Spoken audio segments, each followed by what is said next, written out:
Rachat de Korach. Vous connaissez l'histoire. On Ben Pelet, on dit qu'il faisait partie, il a connu Yaakov Avinu. Donc c'était un homme très respecté. Quand il est sorti d'Égypte, il avait 200 et quelques années. C'était un homme très respecté au point que la Torah le cite comme, tu sais, Korach, il avait des gens importants avec lui.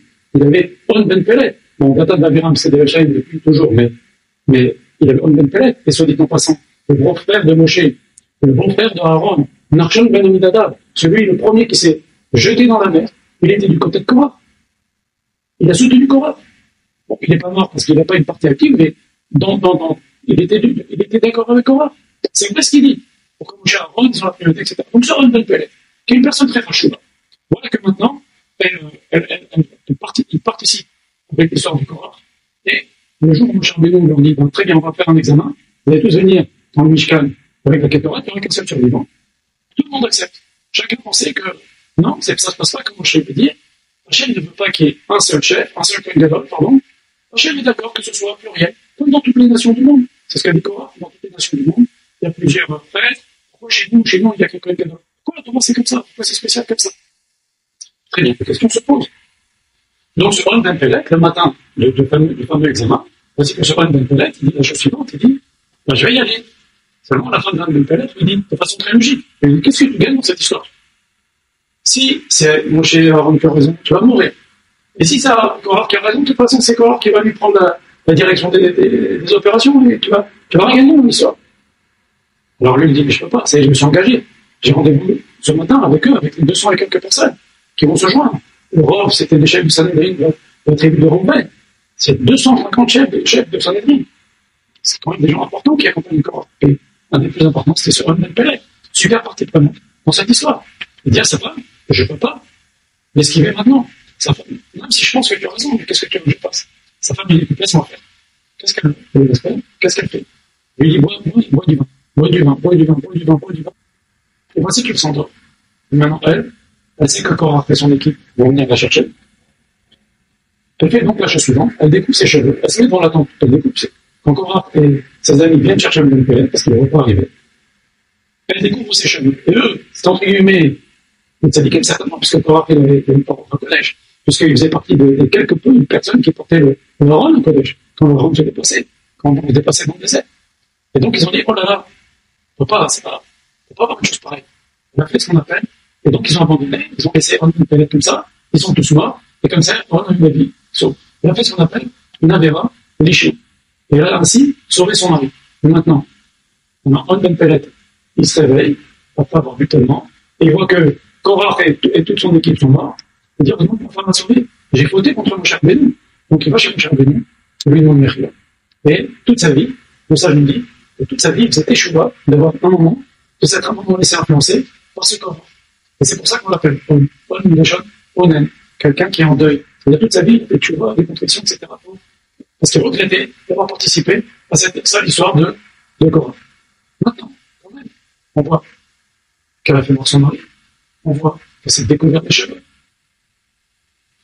C'est quoi cette histoire? Et où est sa récompense à cette femme? Elle a fait quand même extraordinaire, elle a sauvé sa famille, elle a sauvé son mari. Vous savez, cette Avera Shem Shamaïm, elle a sauvé son mari. Attention, hein, Avera Shem Shamaïm, on n'est pas au niveau de faire des choses pareilles, mais quand même, elle mérite une récompense, cette femme. Regardez ce que dit du chapitre au nom du Rabbin. La mère de Shimshon, c'était le guide de la femme de On Ben Pelet. Et sa récompense a été d'avoir un sadique comme Shimshon. Donc elle a eu un enfant extrêmement sadique.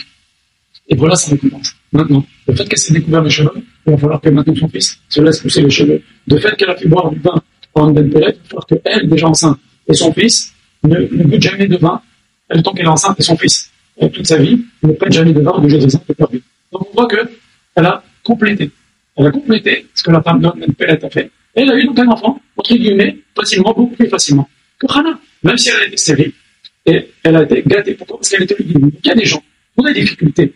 Et ça se passe avec douleur. Okay, il y a des gens pour lesquels, ils trouvent une Yeshua. Je connais des gens qui, au bout de 10 ans, ils ont eu du mal, ils ont souffert, au bout de 10 ans, la femme est tombée enceinte. Rabbi Meir Israël, l'oncle de Rabbi Israël, 17 ans de mariage, sans enfant. Kevodara, 10 ans, sans enfant. Et après, ils ont eu des enfants. Vous comprenez? Maintenant, il devait avoir une souffrance, quelque part. C'est peut-être le fait parce qu'elle a montré ses cheveux aussi.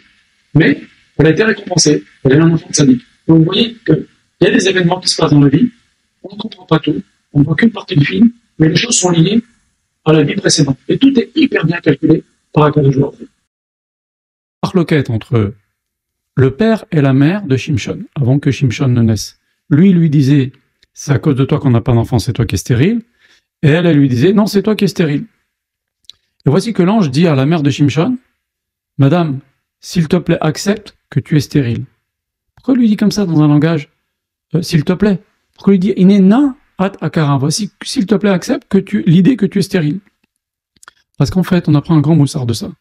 Quand il y a deux personnes qui se disputent, si tu vas voir la personne qui a raison et tu lui dis t'as raison, tu vas faire que renforcer la marloquette. Il va venir en disant voilà, un tel m'a dit, tel rave m'a dit, bon là c'était un ange, il m'a dit que j'ai raison.